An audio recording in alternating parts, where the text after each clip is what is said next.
Hello साथीहरू, welcome to my mini vlog.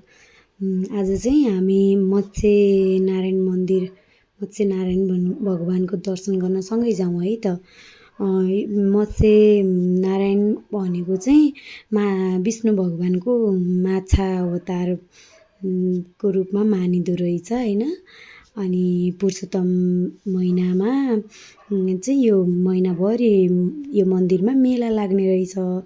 अनि मलाई पनि जान मन लागिरहेको थियो, टाइम नमिलिरहेको, त्यही भएर बल्ल बल्ल टाइम मिलाइयो। त्यसपछि हामी दुईजना बुढाबुढी भएर चाहिँ मन्दिर गयौँ।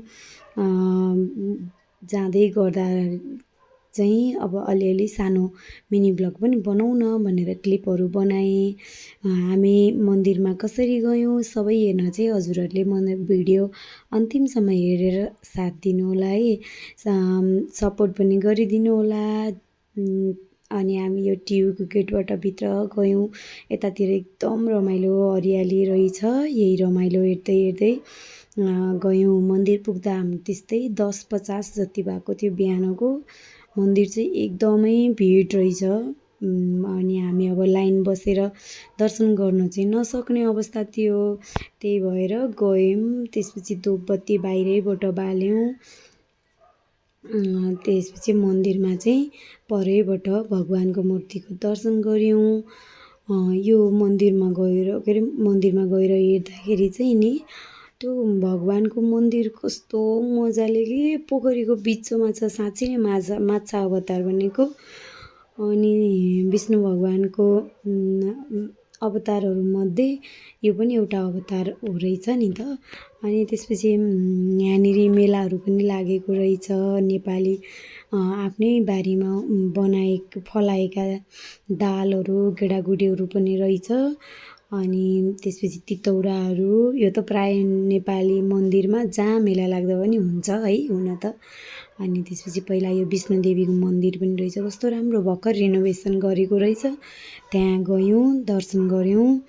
भित्र चाहिँ भिडियो बनाउनु नमिल्ने रहेछ, त्यही भएर मैले भित्रको भिडियो चाहिँ बनाइनँ। अनि त्यसपछि यहाँबाट अब सुरु भयो मन्दिरको भ्यू।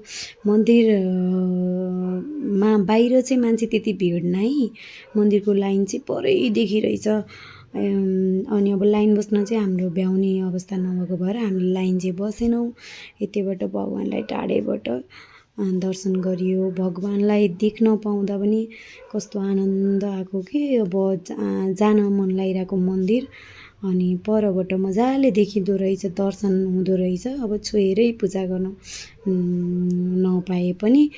अनि त्यसपछि हेर्नु न कस्तो मजाले छ कि मन्दिर पोखरीको बिचमा है। अनि लाइनहरूको चाहिँ खतरा व्यवस्थापन गरेको रहेछ कि, जति लामो लाइन भए पनि। अनि यता चाहिँ नुहाउने चलन पनि रहेछ।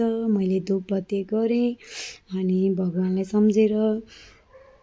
त्यसपछि अब दर्शन त भइहाल्यो, 2-4वटा फोटो भिडियो बनाइयो। अनि भगवानलाई मजाले दर्शन गरेर हामी फर्क्यौँ। हजुरहरू को जानुभयो नि दर्शन गर्नलाई मत्स्यनारायण। अनि त्यसपछि फलफुल पनि खाइयो है, खाजा केही नआइकन गइएको थियो। अनि अब अरू बाँकी नेक्स्ट भिडियोमा। अन्तिमसम्म भिडियो हेरेर साथ दिनुभएकोमा धेरै धेरै धन्यवाद। By by.